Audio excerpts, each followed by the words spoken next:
방금 소개받은 미술사학 전공 이송란입니다. 여러분 학기 말에 많이 지쳤을 텐데 이 발표까지 듣느라고 여러분 고생이 많을 것이라고 생각합니다. 제가 발표할 내용은 중국 전안 해운우 묘의 은제 일각수문 장식과 흉노의 벨게트 구루스입니다. 여러분 일견 뭔 말인지 하실 것 같습니다. 제 발표는 오늘은 우리는 교수와 학생이 같이 듣는 학술 발표라는 것을 전제해서 제가 좀 학생들 듣기 쉽게 용어를 정리하면서 발표할까 합니다. 쉽게 여러분 생각하면은요, 말이 모는 마차의 얘기고요. 말이 모는 마차를 가지고 그렇게 미친 듯이 전쟁을 했던 한과 흉노는 어떤 문화를 공유하고 있었을까라는 문제로 정리해서 발표를 들어주시면 되겠습니다. 목차는 머릿말이고요.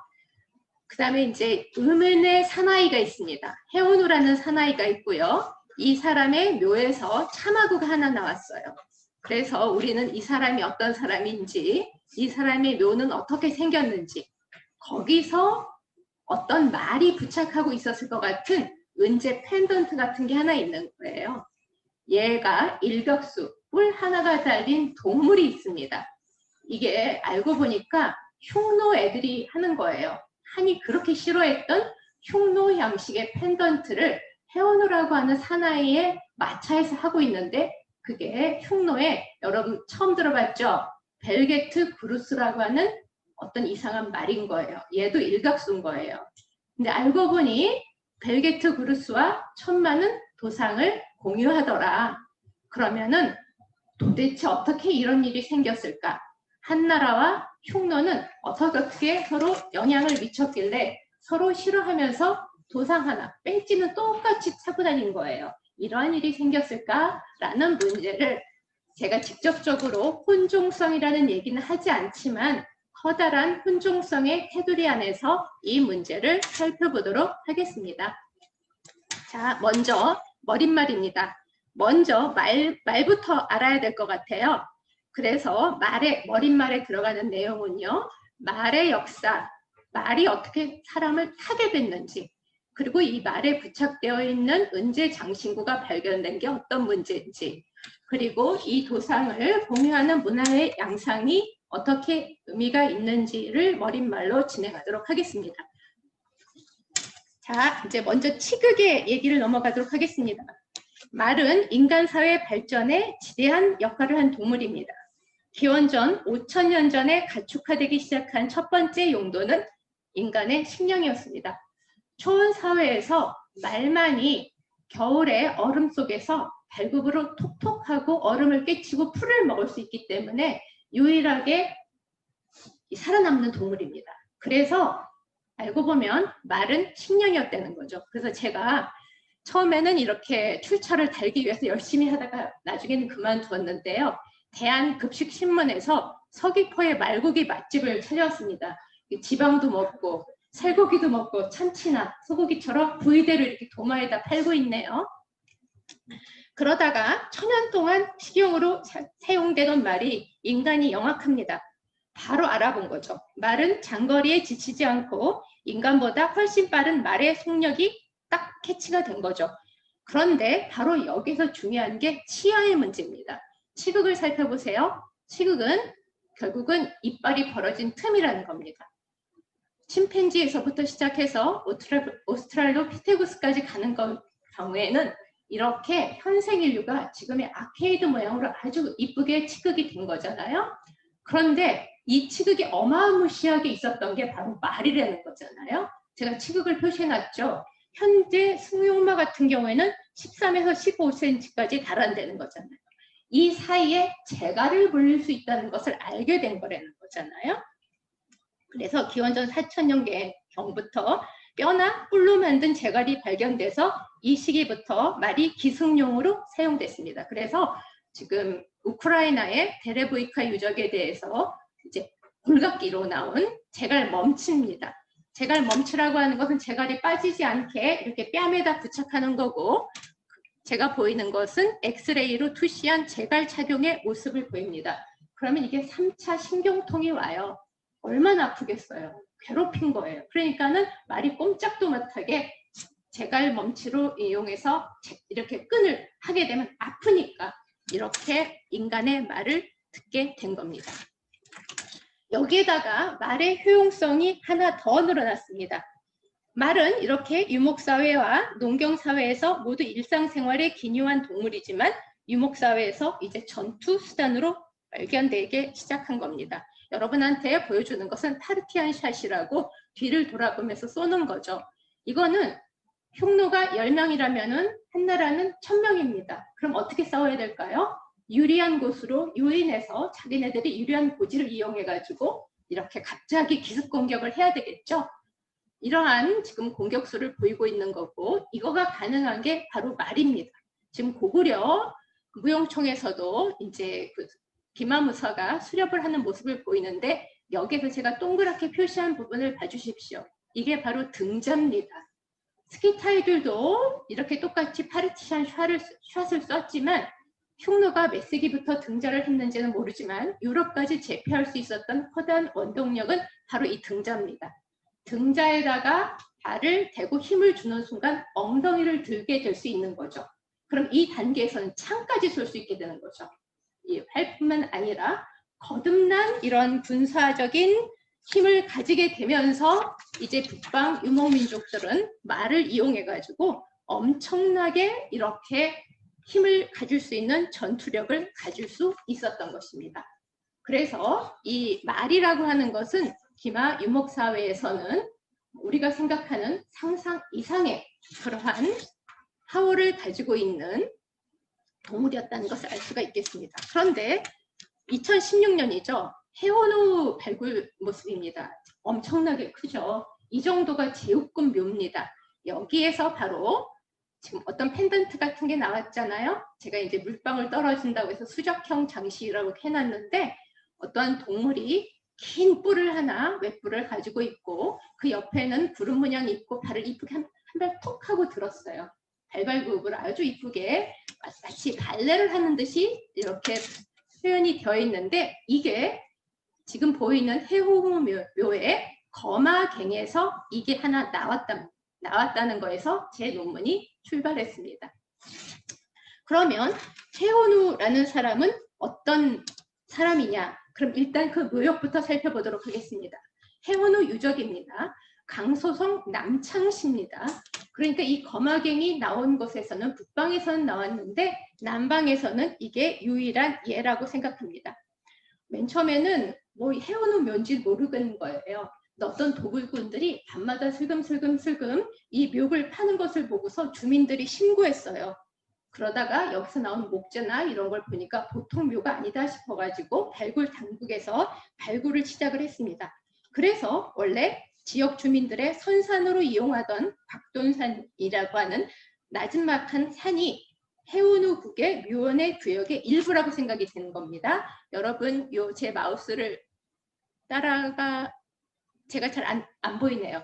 안 따라가지네요. 여기 보면은 M1, M2 등등등 여러 개가 있잖아요. 여기서 묘원 구적이고 여기에서 제사 유적까지 다 나온 것입니다. 그리고 여기에 문이 하나, 둘, 세 개의 문이 보입니다. 이 문을 나가면은 자금성 유적까지 나가는 거로 진행이 되도록 되는 겁니다.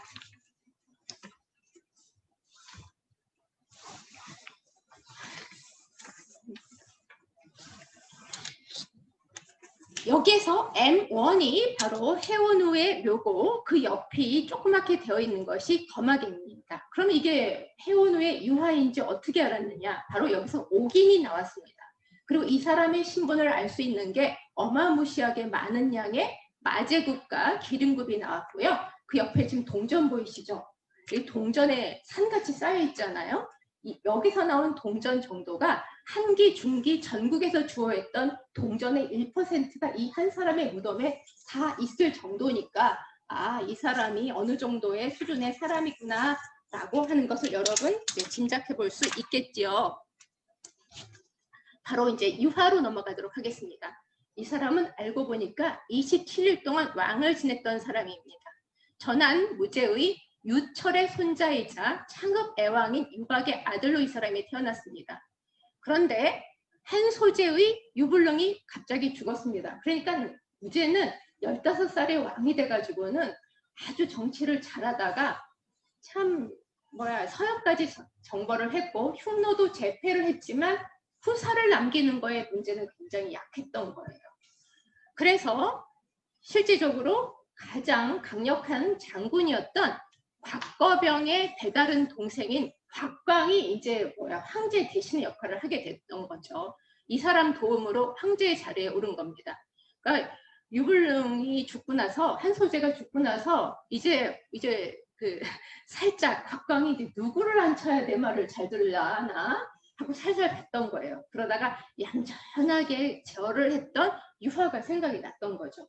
그래서 대사마 장관인 곽광이 이제는 이 사람을 이제 왕으로 들앉힙니다. 유화가 갑자기 이제 막 놀다가 왕이 된 거예요. 근데 권력을 잡기 전에 머리를 든 거죠. 그러니까 곽광한테 좀 함부로 한 거예요. 그래서 막 이 사람을 폐위한 경우가 너무 놀기 좋아한다, 뭐 황제 자질이 아니다 이렇게 얘기를 했는데 이 사람 뇌에서 나온 여러 주간을 보니까 공부도 열심히 하고 이랬던 사람인 거예요. 약간 눈치가 없었던 정도였던 것 같아요. 그러다가 바로 소재의 제사 중에 무례를 범했던 이유로 곽광에 의해서 갑자기 서민이 된 거예요. 그리고 그 주변 사람들은 다 죽임을 당하고요.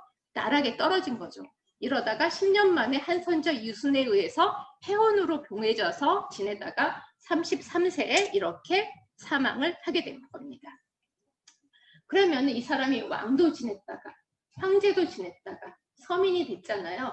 그러면 이제 산 사람과 똑같이 이 사람을 대하기 때문에 이 사람의 묘장의 급을 알아내는 거가 이제 우리 미술사 하는 사람으로서는 고민이 되는 거죠. 이 사람 급수가 어느 정도 되는지. 이제 검화경을 살펴보도록 하겠습니다. 여기에 마차 5대와 말 20마리 분의 검화기가 발견됐습니다. 이거는 이제 4마리가 마차 하나를 몬다는 얘기인 거잖아요. 이렇게 되면은 이쯤 되면 천자 아니면 제후입니다. 그러니까 실제적으로는 천자는 6기의 마차를 몬다고 했는데 실제로 발견된 바가 없어요. 그리고 주례에도 4마리 분이 돼 있기 때문에 그동안 이제 여러 학자들은 얘가 황제급이다, 제후급이다라고 생각을 했는데 최근에 주대의 6기가 나타났고 다른 뭐 악기나 이런 걸 봤을 때는 그냥 제후급이 맞다 이렇게 이제 판정을 내리고 있습니다. 지금 아까 옆에 M1 옆에 길게 좁고 있었던 유적 생각나시죠? 이게 바로 검화갱입니다. 여기에 이제 이렇게 말과 마차가 묻힌 대로 있는 겁니다. 그러면 여기까지 이제 멈추고 다음에 알아야 될 것은 그럼 중국 사람들이 말과 마차를 어떻게 생각하길래 이렇게 무덤에 묻는가라고 한번 살펴봐야 될 것 같습니다. 이미 주대에 중국은 국가의 말들이 굉장히 체계적으로 관리되고 있습니다. 그래서 말의 사육술도 상당한 경지에 올려가지고는 어떻게 해서 좋은 말을 낳게 되는가에 대한 그런 자료들도 이미 자기네들이 다 가지고 있고 말에 대한 관직도 굉장히 세분화가 돼가지고는 직함이 있었습니다. 그런데 그 내용을 다 살펴보니 말의 용도까지도 그러니까는 뭐 사냥 갈 때는 이 말 타고 놀러 갈 때는 이 말 타고 등등 의뢰할 때는 이런 말 타고 그러니까 그의 말의 성질이 없다니까 이런 말을 타자라는 내용까지 다 있습니다. 그런데 김하용 말을 다루는 관직이 없었던 것으로 봐서 당연히 말은 타고 다녔겠지만 어느 정도의 관직에 있는 사람들은 말을 타는 거는 별로 그렇게 썩 좋은 일은 아니라고 중국 사람들은 생각했던 것 같아요. 기마풍습이 안착되지 않은 거로 정리해 볼 수가 있고요. 말의 사용에 있어서는 천자는 6필, 제후는 4필, 대부는 3필, 학자는 2필, 일반인은 1필로 엄격하게 규정이 되어 있습니다. 수레 역시 크기 등에서 엄격한 질서에 의해서 6등급으로 나누어졌고요. 사이즈도 다 정해져 있습니다. 그리고 사람들한테 수레를 살피는 그러한 매뉴얼까지 다 줄에 적혀 있어요. 니네 수레 탈 때 어느 나무로 만들어졌는지 이 바퀴하고 문하고 비례는 어땠는지 등등을 다 살펴봐야 돼 라고 이제 모든 게 되어 있는데 흥미있는 것은요. 수레가 잘 가는 그런 문제가 아니라 효율성과 더불어 가지고 우리가 영화 배우들이 레드카펫에 내리기 전에 멋있는 세단체로 탁 내리잖아요. 그때 얼마나 폼나게 내리는가가 굉장히 중요한 문제가 되잖아요. 그래서 수레를 타고 오를 때 사람의 전체적인 모습이 어떤 것까지 고려하는 모습이 굉장히 재밌는 거예요. 그러니까 완전히 홈사였던 거죠. 그리고 이제 해운 후에 거마경에서 출토된 5대분의 수레에는 금은의 재료를 가지고 입사, 타출, 금박의 공예 기법이 굉장히 다양하게 구성이 되어 있던 것을 알 수가 있고요. 그러면은 여기에 묻힌 마차와 말은 어떤 용도인가? 그럼 아까 수레의 용도에 따라서 뭐 이것도 조사가 됐다고 그랬잖아요. 근데 이게 발굴된 지 3년 됐지만 보고서 나오려면 20년 넘게 걸릴 거예요. 그래서 제가 아직 보고서 없답니다. 그래서 있는 자료에서 제가 발표할 수밖에 없는데 제가 주목하는 것은 주례의 하관사마예요.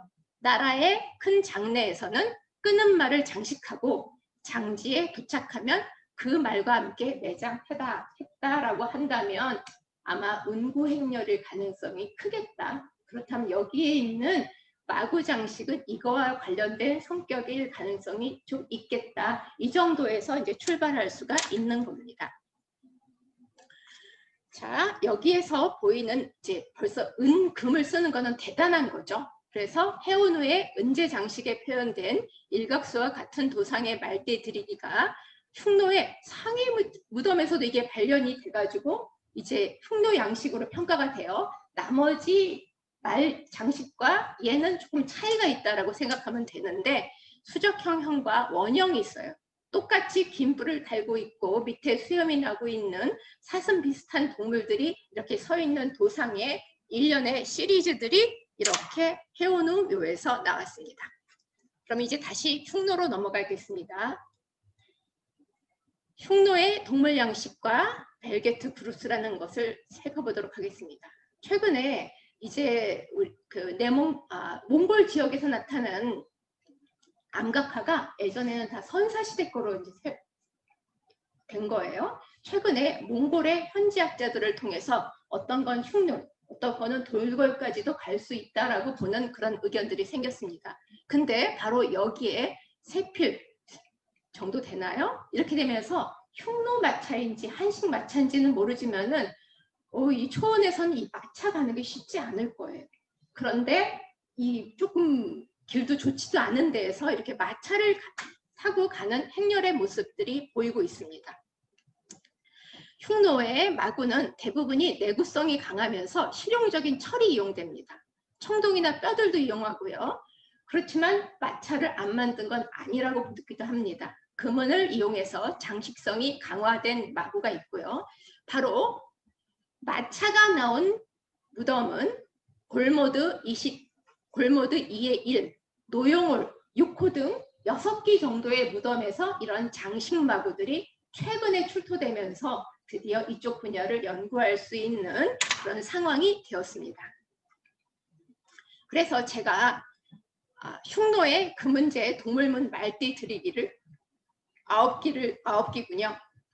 정리를 해놨습니다. 노용을 9세트고요. 무덤은 아마 6개라고 생각되는데 노용홀에서는 이렇게 세 유형이 나왔습니다. 일각수, 사냥, 야크가 나왔고요.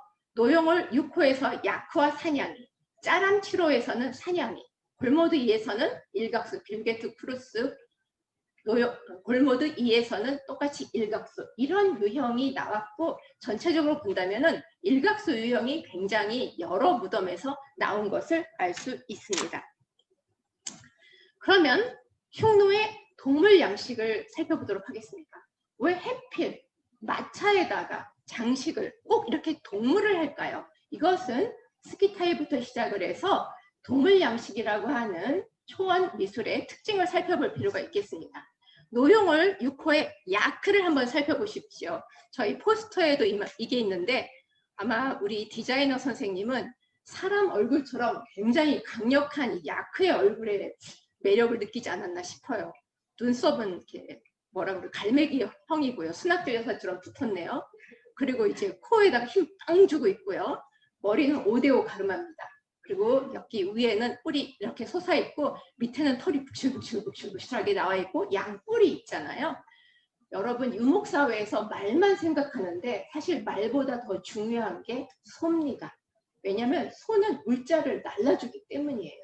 그래서 한무제가 흉노를 무찌르러 갔을 때 말은 3만 기가 가면서 소는 6만 기가 따라갑니다. 그러니까 계속 물자를 다 들고 가야 되기 때문에요.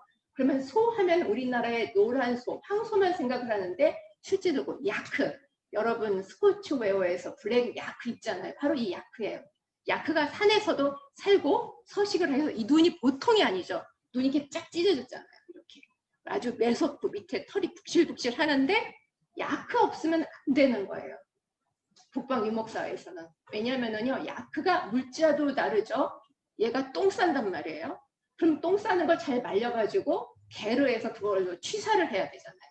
그러니까 얘는 같이 붙어서 다녀야 되는 아주 중요한 동물이기 때문에 당연히 말띠 들이기에 이렇게 야크가 간다는 것을 우리가 당연하게 생각을 할 수가 있겠습니다. 그러면 동물 양식을 설명해 보도록 하겠습니다. 해필 왜 초원 사회에서 동물들을 이렇게 그렸을까? 이것은 부족의 토템이라고 보는 의견도 있습니다. 어디에는 뭐 호랑이, 어디에는 뭐 사슴이, 또 하나는 인간이 가지지 못한 힘을 소유하길 바라는 주술적인 소망.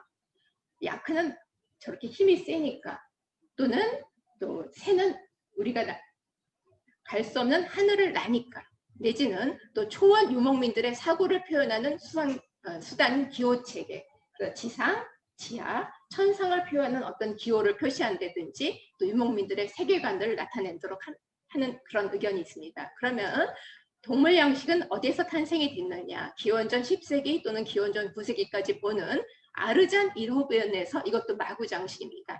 여기에서 굉장히 강조가 되고 왜곡된 이런 식의 동물의 형태가 나고요. 기원전 7세기는 아마 이건 의복 장식으로 생각이 되는 이런 금 야수 장식이 딸디 2에서 이후가 나옵니다. 이런 식의 꾸준한 역사를 가지고 흉노에서는 흉노만의 동물 양식이 생긴다는 것을 집중해 주십시오. 재밌는 것은 흉노의 동물 양식에 흉노의 독자성이 드러난다는 겁니다. 옆에서 본다면 이제 편타원형 용문 들기가 나타나는 거고요. 이 용의 모습을 보면 날개도 있고 그다음에 용이 이상하게 몸을 뒤틀고 있습니다. 용의 얼굴은 4분의 3면이고 허리 부분까지는 측면의 자세고 허리에서 엉덩이로 내려가는 부분에서는 정면의 자세로 바뀌면서 엉덩이 사이에 달린 꼬리가 뒷발 사이에 휘감고 있는데, 이는 동물의 허리 부분에서 하반신이 반전되면서 전체 동물을 감상하게 한 알타이 파지리크 양식이 드러난다는 거죠. 그러니까 흉노의 장인들에는 알타이 파지리크계도 들어오고, 또 옆에 본다면 동그랗게 되어 있는 어자문 같은 그러한 모습이 드러나고 있습니다. 이게 이제 어자문인데 어자정으로 통통통 치는 거거든요. 이게 바로 월지가 같다라고 생각하는 박트리아족의 이런 펜던트의 이마 부분에도 어자문이 등장합니다. 따라서 월지계 장인, 또 박트리계 장인도 들어왔기 때문에 흉노가 어느 정도 힘을 가지고 있는 1세기에서는 또 이런 유목민 계통에 잘한다는 장인들은 흉노의 밑에 다 들어가 있는 거죠. 그러니까 흉노 사회도 당연히 흉노족 하나만의 사회가 아니었다는 것을 미리 여기서 말씀드리고 싶습니다. 흉노가 이미 여러 계통의, 투르프 계통도 있겠지만 여러 계통의 사람들이 모여있는 혼종성의 사회고, 그런 사회를 적당하게 부릴 수 있는 이러한 지배체제를 가지고 있다라고 이해해 주시면 좋겠습니다. 그래서 그 옆에 본다면 은제, 원형, 산양문, 들개 같은 전형적인 약간 볼륨감이 있으면서 그다음에 강조되어 있는 눈, 뿔의 모습, 이런 거 정도가 이제 흉노 양식으로 진행되는 양식이라고 볼 수가 있겠습니다. 그러니까 여러 양식이 혼합이 되면서 1세기 대에는 어떤 흉노 양식이 만들어진다, 그렇게 이해하면 될 것 같습니다. 그럼 바로 여기에서 지금 여러분이 보이는 왼쪽인가요, 오른쪽인가요? 아까 봤던 해오누 거랑 똑같은, 여기서는 제가 이제 산양문이라고 나왔는 표현을 했는데요. 골무드 29에서 나온 똑같은 양식이 공유되는 거 보이시죠? 긴 뿔이 있고 사슴 형태를 가지고 있고 이렇게 앞발을 들고 있습니다. 하나는 흉노의 아주 엘리트 귀족묘에서 나왔고 하나는 이제 제육군묘에서 나왔습니다. 근데 저는 이제 공예사를 하는 입장이기 때문에 틀림없이 도상이나 용도에는 실제 적용가 있다라고 저는 보는 주의자입니다. 그래서 그 동물도감을 찾아봤습니다. 그러니까 가장 비슷한 게 가젤입니다. 가젤 뿔과도 제일 닮아 있습니다. 가젤은 암수 모두 뿔이 난 동물입니다. 여자도 뿔이 나 있고요. 그리고 고기 맛이 대단히 좋다네요. 그리고 재밌는 것은 얘는 물을 먹지 않아도 산다는 거예요. 그러니까 섭취하는 풀만으로도 살 수 있기 때문에 건조지대에서는 정말 막강하게 정말 하늘이 내리신 동물처럼 그렇게 볼 것 같아요. 그러면 벨게트 브루스라고 하는 것은 흉노의 신화에서 나왔는데 우리나라의 박혁화의 신화에서도 100만 나오잖아요. 같이 인식하면 될 것 같아요. 그런 자기네들이 다 말의 자손이라고 하는데 일각수고요. 그리고 이제 얼굴은 말이라고 하는데 몸은 사슴이라고 그렇게 표현이 되어 있습니다. 이 유형을 자기네들이 벨게트 브루스라고 하는데 이 유형이 바로 이럴 거다라고 해서 몽골 학자들이 이것을 밝혀낸 거에 제가 또 다시 이것을 참고를 합니다. 이게 제일 잘 나온 거예요. 최근에 골모도 이유적 1호에서 얘기가 나왔잖아요. 그래서 여러분이 보시기에 오른쪽 거는 마면이에요. 얼굴에 장식하는 거, 이것은 말의 앞가슴과 엉덩이 부분에 장식하는 일체가 나왔고 그 뒤에 마차까지 한꺼번에 이 유형이 나왔습니다. 제가 마면과 굴레 착장 모습을 여러분한테 보여주고요.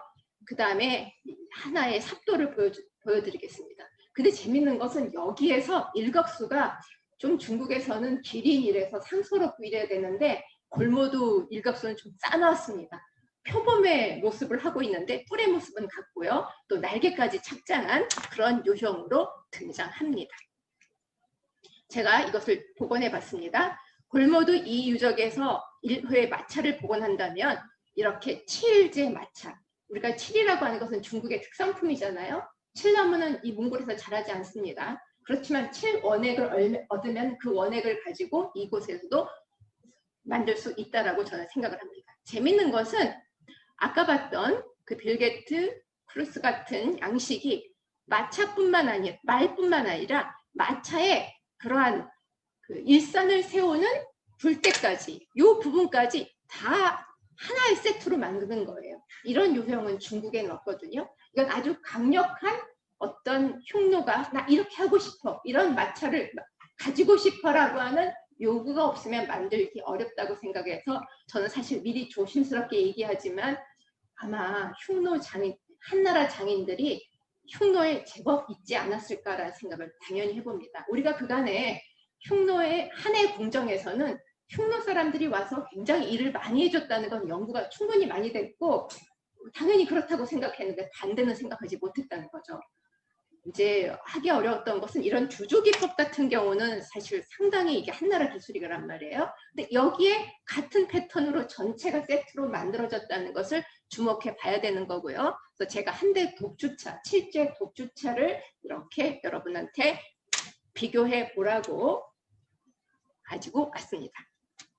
그렇다면 이 동그란 수정문이라고 되어 있는 것은 뭘 건가? 용도가 뭘 건가? 저는 한 대는 이렇게 규형이라고 해서 말 얼굴이 길잖아요. 길게 내오르는 마면인데 양쪽 뺨에다 2개를 댈 수 있는 유형이 이미 한 대에도 3개가 나왔기 때문에 골모도 형태를 찾아보니 가슴에 붙는 것 같지도 않고 크기로 봤을 때 엉덩이에 붙는 것 같지도 않고 크기로 봤을 때 아마 마면일 가능성이 크다라고 이렇게 생각을 하고 있습니다. 그래서 여러분한테 이렇게 착장 모습을 다시 한번 다시 보여드리도록 하겠습니다. 그러면 똑같이 이 도상을 공유하면서 한나라가 이것을 천마라고 보는 배경을 이제 다시 3번째 챕터로 넘어가서 살펴보도록 하겠습니다. 일각수와 같은 도상이 한무제의 손자인 유화의 말에 모를 모는 마면에 등장한 맥락. 중국에서는 천마를 교화와 덕치의 상징으로 생각했습니다. 근데 얘네들이 자기네들이 이런 말을 가지고 있다고는 생각하지 않았던 거예요.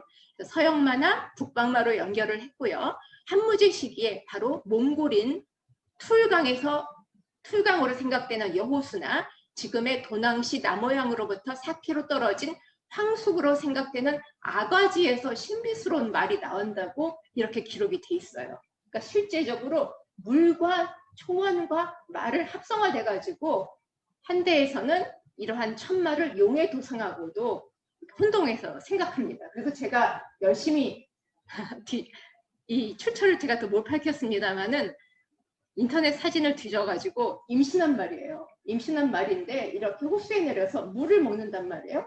물을 먹으면 아까와 같은 노용을 같이 이렇게 용으로도 그림자에 비춰서 느껴졌나 봐요. 이런 식의 도상의 착각 같은 것들이 이루어지는 것을 알 수가 있겠습니다.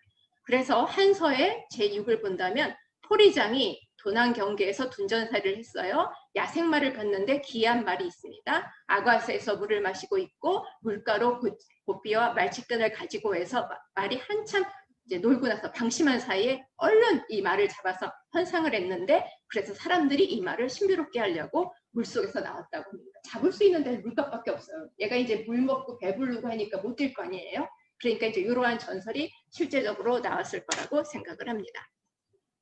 그러면 한무제와 천마를 살펴보도록 하겠습니다. 한무제는 대환국에 파견된 장관을 통해서 한얼마의 소지를 알게 됐고요.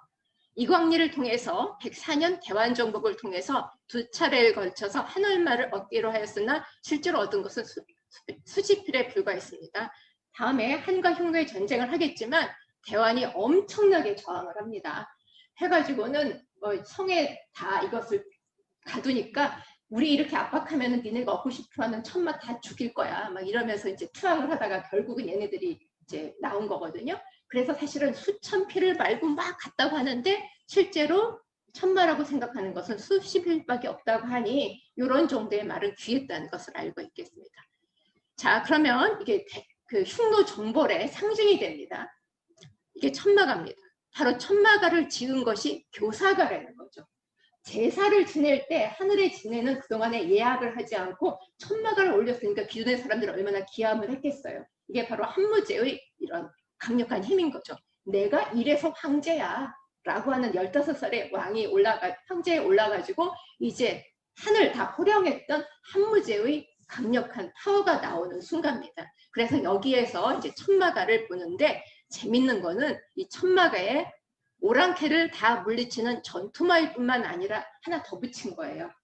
이 한무제 시기에 굉장히 이제 동왕봉, 서왕모에서 동왕봉의 위치에 한무제가 올라가 버리잖아요. 그런 위치처럼 곤륜산에 승선물로 오는 인식이 반영됐다는 것이 중요합니다. 한흉노의 전쟁을 잠깐 넘어가도록 하겠습니다. 2000년에 한고저가 백등산 정토에서 묵돌선우한테 패배하죠. 묵돌이 뭐 여러분 잘 아는 것처럼 아버지 월지가 죽으라고 보냈는데 살아와서 아버지를 죽이고 선우가 된 인물이죠. 그래서 형 동산의 화친 관계를 이렇게 한과 맺게 되고요. 근데 너무 당하는 거예요. 지금 여러분 보면 화친의 조양을 4개 보세요. 한해 공주를 보낸다. 술, 비단, 국물을 보낸다. 근데 계속해서 올라가는 거예요. 이 정도 되면은 알고 보면 한은 흉노의 속국이나 다름없는 그런 지경인 거죠. 그러니까 한무제가 떨쳐 일으키지 않을 수가 없는 거예요. 그래서 한고조는 웬만하면 싸우지 말고 그냥 원하는 거 다 줘서 그냥 잘 살자 이렇게 했는데 그 조약을 파기하고 전쟁에 도입을 하는 거죠.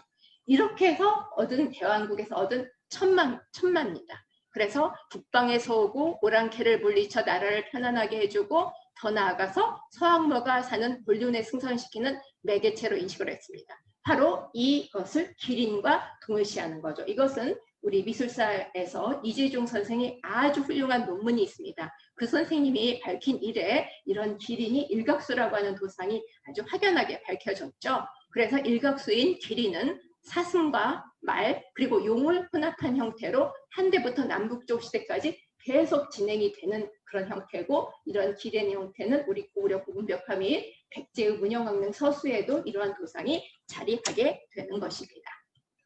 그래서 이제 이것이 승선의 도상이라고 하는 거 아까 거마갱이에 묻힌 마차는 아마 특별한 용도일 거라고 할 수 있던 것은 또 다른 마면들과 비교를 한다면 다른 마면들이 일정하게 전부 다 해, 달이 있는 승선의 그런 도상들을 일정하게 따르고 있다는 거죠. 그래서 북방, 오랑캐의 일각수이긴 하겠지만 똑같이 한무제의 그 천마에 대한 인식을 본다면 이것도 역시 승선의 도상으로 한나라 사람들은 다르게 자기네식으로 생각했을 가능성이 컸다라고 생각을 해볼 수가 있겠습니다. 그러면 저는 여기에서 질문을 드립니다. 골모드 이유적 1호 출조 철제 7제 마차는 어디에서 만들었을까요? 좀 기가 막히게 잘 만들었습니다. 지금 이제 아까 삽도로만 보셨다가 제가 이제 실물을 가지고 왔잖아요. 여러 가지 보석이 밝히고 이게 아까슴 두 쪽에 부착되어 있는 그런 장식물이거든요. 이러한 형태를 봤을 때 이거는 뭐 아주 잘 만들면 한, 조금 못 만들면 흉노라고 했지만 오히려 너무 잘 만들고 도상이 일정하게 있어서 저는 흉노의 가능성이 아주 크다라고 보고, 그렇게 된다면 흉노 사회를 다시 어떻게 평가할 거에 대한 우리의 의문점을 주기 때문에 이 혼종성의 문제를 좀 생각해 볼 수 있는 여지가 있다고 생각하는 거죠. 아까 얘기했던 것처럼 계속 공주가 시집갑니다. 그럼 한나라 사회에서는 최고급의 계층이 한나라의 그런 물건을 쓰는 거나 그 다음에 물건들이 실제 여기에 와 있는 거예요. 그렇다면 흉노 사회는 그냥 저급한 계로에서 함부로 사는 것이 아니라 계로에서 살지만 최고급의 한의 물건들을 향유하고, 그래서 그런 거를 자체 제작하고 싶을 만큼의 소비 계층이 올라간 그러한 문화를 가졌다고 우리가 또 볼 수가 있다라고 전제할 수가 있겠습니다. 마무리하겠습니다. 저는 이제까지 은제, 수적형, 일각수문 장식을 마면, 그 다음에 이제 동그란 거는 말띠 드리개로 살펴봤습니다. 그리고 이 일각수문은 흉노의 일각수와 도상이 같았습니다. 그리고 이 흉노의 일각수는 흉노 신화의 동물인 벨게트 크루스라고 봤습니다. 끊임없이 서로 전쟁을 하면서 적대 관계였던 한과 흉노가 이와 같은 요익수 미술 도상을 공유했습니다. 미술은 공평한 겁니다. 좋고 이쁘면 서로 갖게 되는 것이 바로 미술의 힘이라고 생각합니다.